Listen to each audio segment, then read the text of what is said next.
Praise the Lord.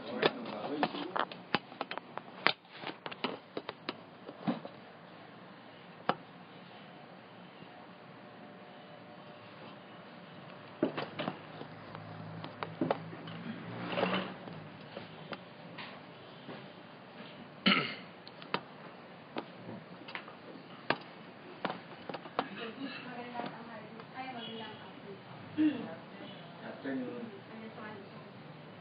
Praise and thank the Lord po, kanyang pagkakas sa buhay ko. I just want to declare how He's been good to my life.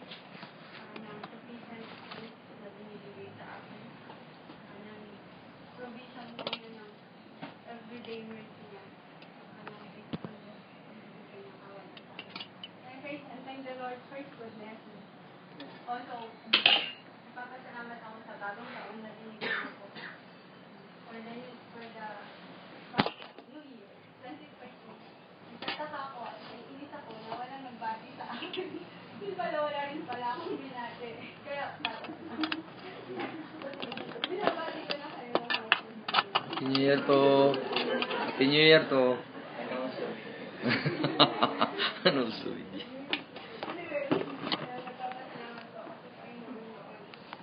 Nagpapasalamat po ako sa Panginoon, sa family ko. We had a great time. Meron po akong na leave. Nag-enjoy po ako sa bakasyon namin. And yung family ng Lord po. And nagpapasalamat ako sa Panginoon. Nagkaroon kami ng fellowship ng parents ko.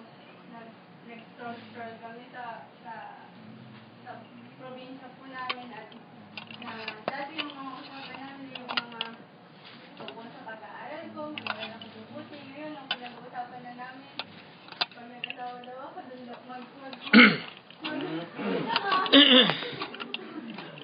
mag-rent daw sila ng bahay na up and down sa taas daw. Hindi ko alam yung pa ng mga bata. Mahal na mahal nila ako. And I praise and thank the Lord sa kanila. Sa goodness ng Panginoon. Yung nakakatawa lang yung relationship. Then also, nagpapasalamat ako sa Panginoon kasi meron akong mga magulang. Si Papa, dinademonstrate po niya sa amin yung love niya sa amin. Siya yung breadwinner ng family, siya niya po provide. Pero pagdating niya sa bahay, siya yung nagluluto. Nagluluto niya kami. We're so blessed to have him. And nag-apply siyang cook sa akin. Ganun ko daw siya. Hindi sa pag-uwi. Thank the Lord sa tatay ko at sa mother ko na napaka sa mga bagay na siyempre hindi ganun sa alam sa salita ng Panginoon. But dinademonstrate niya sa akin yung submission niya sa father ko. Tapos magagamit ko yun in the future. And also, I thank the Lord sa kabutihan. Basta ang dami niya kasing goodness sa akin. And also, sa church na ito, nagpapasalamat ako sa Panginoon sa inyong lahat. Although, tinutulugan niya na ako.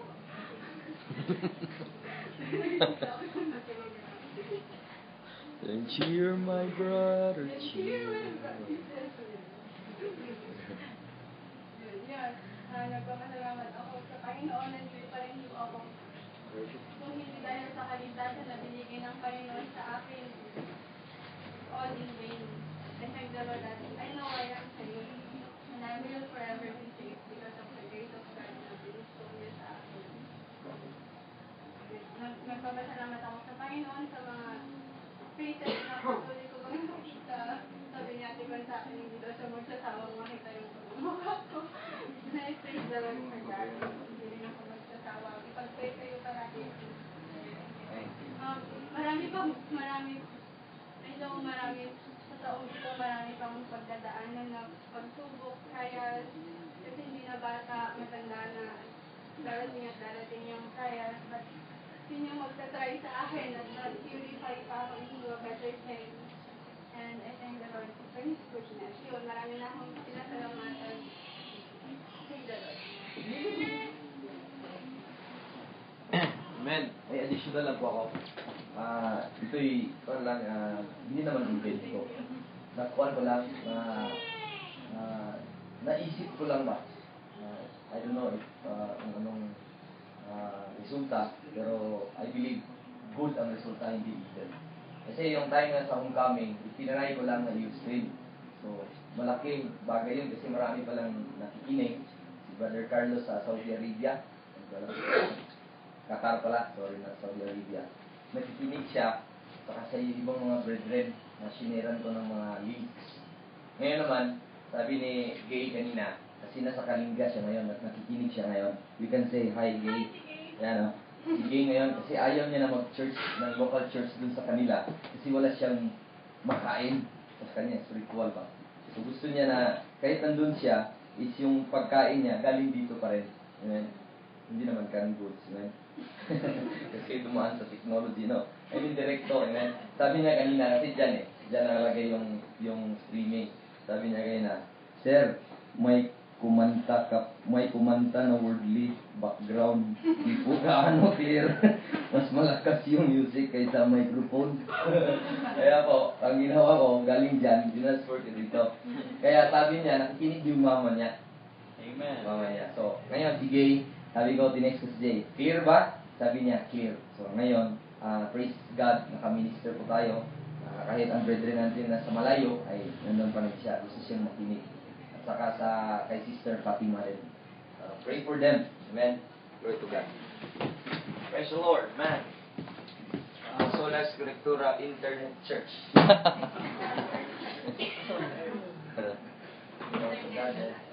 Marami kong minister. Sabi ko kay Brother Randy, Sir Randy, internet. Ministry mo na yun, ha? So, pwede nga maglagay. Merong Glory to God, Sister Gay ay nagbigay po sa atin ng webcam para lang para malay. So, sponsor po sila sa mga bagay po na yun. Kaya lang, anong nangyari sa gamit? Wi-Fi, sir. Walang wifi, walang internet. Hindi, meron siyang Wi-Fi. Okay. Sarili. Bilhan din ng stand. Pwede ba yung bilhan ng stand? Pwede, sir. Okay na yan, music stand. Yung wifi ang problema. Wifi tayo dito. Dadali ni Sir Randy yung ano niya. Hindi kaya. Hindi. Mahina dito yung... Mahina dito yung globe. Dala dito sa bahay. Pero sa ngayon, meron. Ustream din yan. Opo. Okay, glory to God. So, huwag niyong pag hindi kayo makasimba, sabi, ito, hindi ako sisimba, mag-Ustream na ako. Ay. Next Sunday, magpapile na ako. Huwag ka na, dyan ka na ng Hindi ko pwede. Iba po, alam mo, yung mga tao na dyan, they will always say, sana hindi ako. Although na, just for kanila tayo. But at the same time, kahit malayong-layo sila, ganun po nila long yung fellowship. And there you po, Amen. long po nila yung fellowship. But at the same time, kahit malayo sila, gusto nila dito, consolation na din in the other hand sa kanila na at least meron. Amen. So, let's rejoice with them kung nag-rejoice sila ngayon. Gusto naman, nandyan. But, glory to God. Amen? So, Sir Randy, pag-igihin mo ng mabuti yung inyong ministry. Amen. Praise Kaya the Lord. ano ba? Sige na, mabuti. Okay. Good conversation. Amen. Bibilan daw niya ng 12 Mbps. 100 na. Na pala, huli na pala. Okay, ito po yung mga prayer request for the year 2014. And mayroon pa tayong extra copy nito para dito sa para magsulat. Please don't forget na kung especially pag hindi kayo maka-attend sa Thursday kasi we'll be praying one by one and we will name this sa kaya sinadjust ko po na at least 2 prayer request lang muna kasi sobrang dami. Gusto lang yung pinaka-desire mo or mag-grant ng Panginoon this 2014. Okay, para makita nyo or wala kang time magpunta dyan, si Brother Randy, ito po yung prayer ni Brother Randy to be able to memorize the entire books of Ephesians, Philippians, and Colossians, entire book. At the end of 2014, right? Ng December 31, Brother Randy will recite this. Pag di nakabisa, sir, paano? Hindi answered prayer.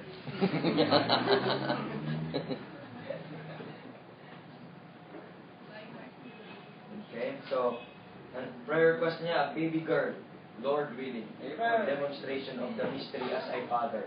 Amen. Si baby girl, ano. Brother Eric planned to survey the land of Kalinga. Amen. Doon po, kina Sister Gay, para hindi na sila mag-Ustream. Amen. Pero kung maubusan ng preaching si Brother Eric, mag-Ustream sila.